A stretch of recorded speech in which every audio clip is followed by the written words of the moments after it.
more about, I mean, Steve is so, he's so humble.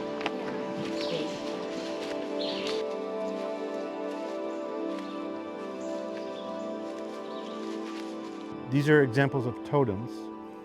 Totems are using larger diameter logs to produce mushrooms. So we could have done these as bolts, but we're much more successful with production and size and quality of the mushroom when we do them as totems, and we do that with lion's mane, turkey tail, oyster, and sometimes if we have a lot of material and leftover spawn, we'll do it with shiitake as well.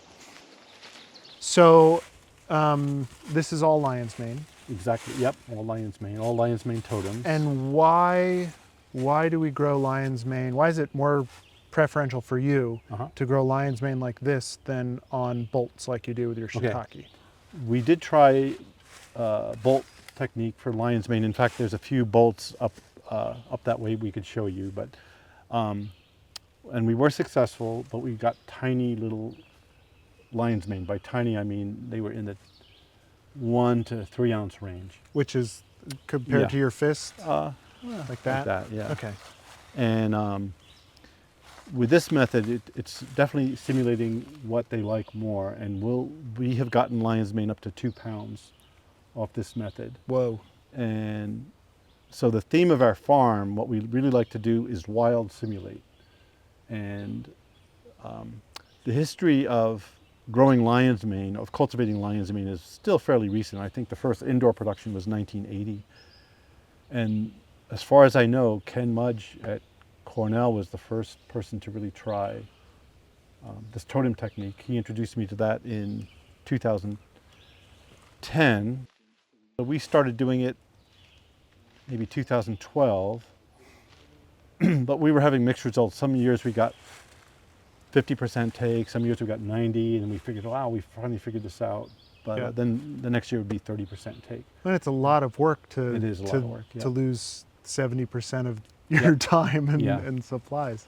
So I have to say the economics of this, we've never done careful economic analysis of this, but we can grow hundreds of pounds of lion's mane a year, and we have maybe 200 totems total. And we try to locate the yards in areas, number one, that are good, meaning lots of shade, lots of moisture, and then using the right species. So they love beech, but we find that they also grow on sugar maple and bitternut hickory.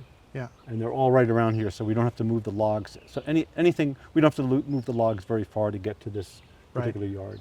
And your lion's mane, you sell wholesale or value-added product, or? Only value-added product at this point. So we used to grow enough, well, the demand was not as high for medicinal. Right. But now it's extremely high, so all of our lion's mane goes into our secondary products. Cool. Medicinal secondary products. Okay. And especially in Chinese medicine, I'd like to use the analogy of ginseng. So forest-grown ginseng would be when the organism struggles a bit more, it concentrates much more of the compounds. So this is often especially true of like the phenolic compounds and things like that. So if you baby the organism too much, meaning you give it ideal conditions, grow it indoors, under constant humidity, give it all the food it wants, it just doesn't develop that complex biochemistry that you're after. So I'm applying the same thought as Chinese medicine people apply to ginseng to the lion's mane. So we're dedicated to trying to wild simulate as much as Make possible. them work. Yeah. So we're taking care not to get the cut surfaces any soil contamination, because that's a potential place for other fungi to enter, other decomposition things. So it's not like being highly sterile like indoor production, but we're just trying to improve the odds that what we're doing is going to work. So freshly cut surfaces, I mark where even though the tree looks round, it'd be better to just assemble it the way it grew. So we just keep track of what side was section number 1, section number 2, section number 3, and assemble them in that order. So yeah, to keep the thing stable, we've kind of worked out the area just to make a level area. So we're going to build it up about 1/8 of an inch. It's kind of subjective. Just massage it in. We often get 3 totems from 1 bag of inoculum, but because this is such a big log, it's going to be more like 2. So trick number 2, there we go, just lining it up as we cut it. So we rely on suppliers to get the inoculum, but it's not an impossible thing to make your own inoculum. And this strain, there's a couple of different strains of, this is Hericium, this is the pom-pom erinaceus. The clay that we prepared, we could have sifted the fine rocks out, but we left them in, they'll just fall to the bottom. We're making a slip, and the amount we're doing would probably do 10 totems. So I'm curious about timing. Yeah. So we're pushing in towards summer. Can you set up totems all year, or you really want to get them done like? Okay. Oh, that's a good point.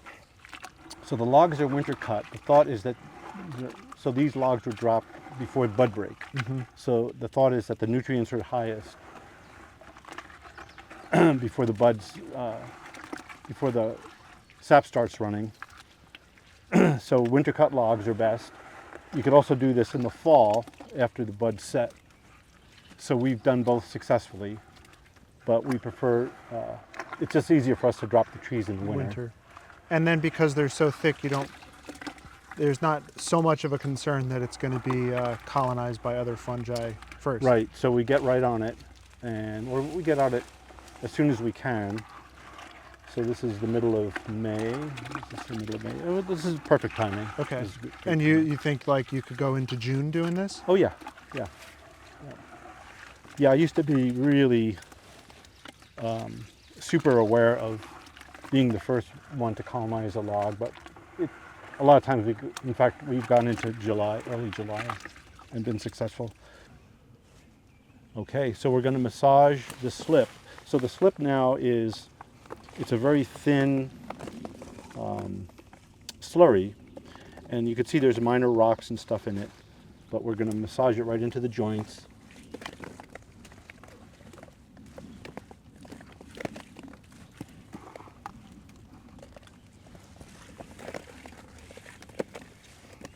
So the clay is going to allow oxygen exchange, and it'll provide a nice moisture content.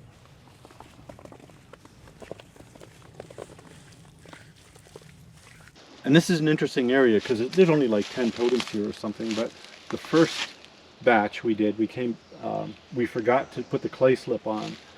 And it's an example, some of them took, but some of them did not take. And I remember seeing, like, here's one that failed. And in fact, you could see, yeah. Why do you suppose it failed? I think the ants cleaned out the mycelium. Yeah, this one's a total failure. So that one looks like it's a failure too. So you can visually see that it's a failure and also feel it, right? Yeah, so yeah. If the mycelium had right. If it's successful, the mycelium will act like a glue. Like this thing, the mycelium has now glued this thing together as a unit.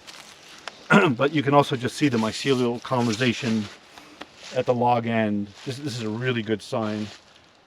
And again, the clay, I think, is the perfect material, so the ants could not get through the clay. And it also kept the moisture in. So again, in the early days, the first 10 years, we did totems. We would do it like this. And if we got 70% colonization, we would consider that good. But there were some years, and this is a lot of labor, but there were some years we only got 30% take, especially on lion's mane. Lion's mane was not as aggressive as oyster. And we would consider that a failure, or we'd be unhappy. But since we've done this clay, it's made our success rate go, I would say, way over 90%, wow. approaching 100%. So I strongly recommend this, and the variables are keeping the moisture in and keeping the insects out. Well, if you understand forest ecology, and some of that could be fairly subjective, but we are managing for long-term forest diversity and health, so we always leave the best genetics. So we don't cut a tree down specifically to grow mushrooms. It's always part of a forest, what we think is healthy forest management. The tree we just inoculated was a bitternut hickory that was infested with phomopsis, which is a fungus that would eventually kill it anyway.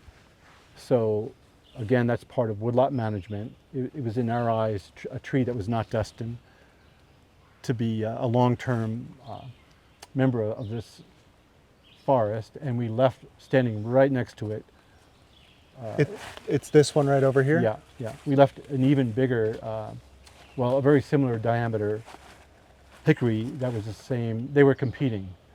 I think they were on different root systems. That one is totally healthy. The one we took out was infected, and that one the one we took down was gonna provide us with at least 30 totems. So we'll probably do maybe 100 lion's mane totems this year. So we have 3 trees down. So it's minimal. It's not like we're cutting down hundreds of trees or anything either. It was 3 trees, two are beech, and 1 is this bitternut hickory.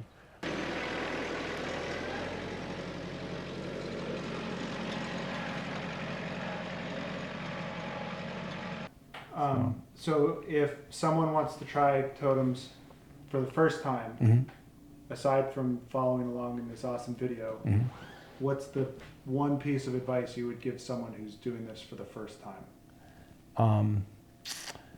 Well, start small.